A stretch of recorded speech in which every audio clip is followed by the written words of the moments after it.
Have you ever pondered who you truly are beyond the name, the job, the physical appearance? This is a question that often arises in the quiet moments of introspection. Yet for many of us, the traditional notion of self is intricately tied to these physical and materialistic aspects. We define ourselves as a somebody, a lawyer, a teacher, a parent, a friend. We assign ourselves titles and roles, encapsulating our identities within the confines of these labels.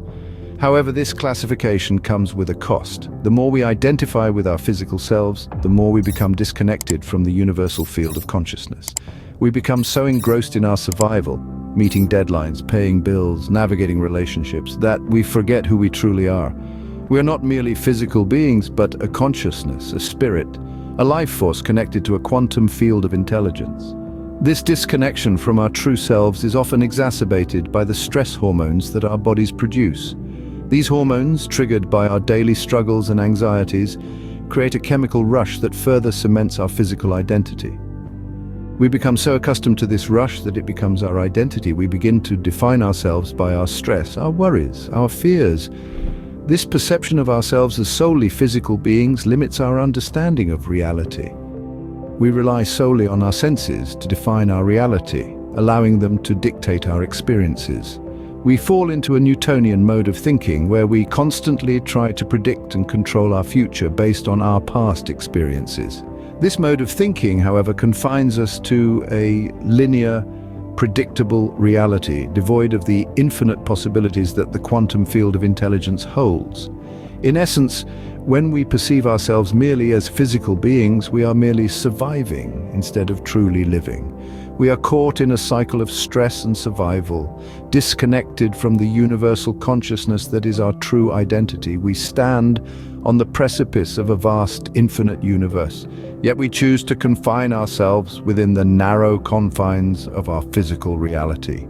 It's time we break free from these confines and embrace our true identity as spiritual beings connected to the universal consciousness. Do you find yourself trying to predict the future based on past experiences? This pattern of thinking is known as the Newtonian model of reality. It's a trap that keeps us locked in a cycle of control and survival limited to our physical senses. We attempt to foretell our future anchored in our past, thus confining ourselves to a physical reality. This is not our ultimate truth. The Newtonian model suggests that everything we experience is material and tangible. But what if I told you that there's more to it than meets the eye? Our true essence is a consciousness intertwined with a quantum field of intelligence. When we find ourselves stuck in this Newtonian trap, we forget this connection. We become detached from the universal field of intelligence, lost in a whirlwind of survival. By surrendering to something greater, we can shift from controlling our reality to shaping it. We can break free from the Newtonian trap and tap into our true potential. Have you ever considered that emotions are energy in motion? This might sound a bit unconventional, but let's delve into it. Imagine emotions as diverse wavelengths on an energy spectrum. Some vibrate fast, others slower. Survival-oriented emotions like fear, anger, or shame are on the lower end of this spectrum. They vibrate at a slower frequency, grounding us into a more physical state of being. These emotions are like anchors, pulling us down into a denser, heavier, and more corporeal existence. The energy they generate causes us to vibrate more slowly, making us more matter and less mind.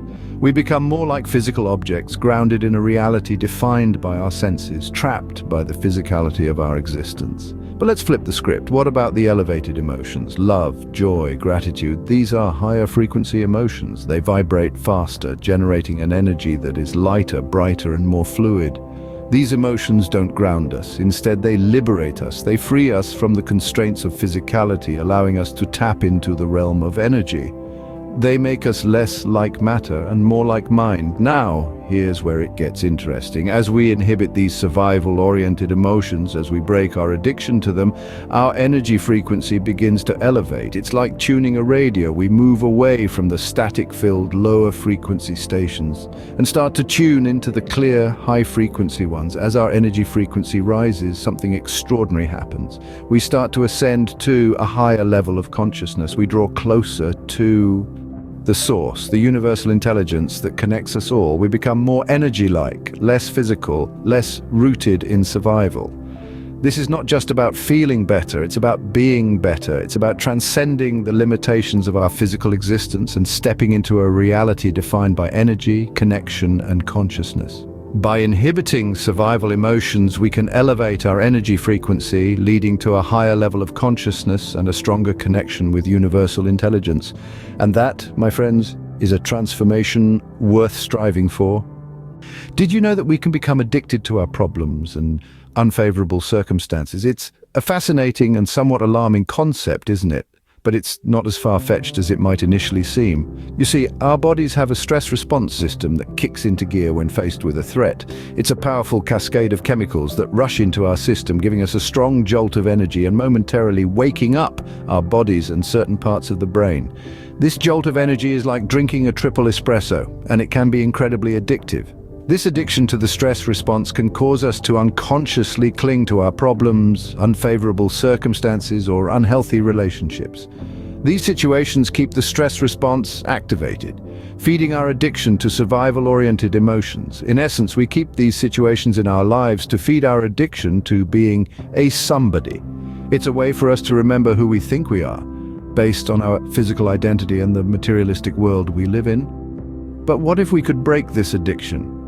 What if we could move beyond the survival-oriented emotions and the physical identity that they reinforce? The good news is that it is possible. By consciously choosing to inhibit our primitive survival emotions, we can begin to break our addiction to them. This allows our energy to vibrate at a higher frequency, making us less rooted in our physical bodies. As our emotions become more elevated, we naturally ascend to a higher level of consciousness.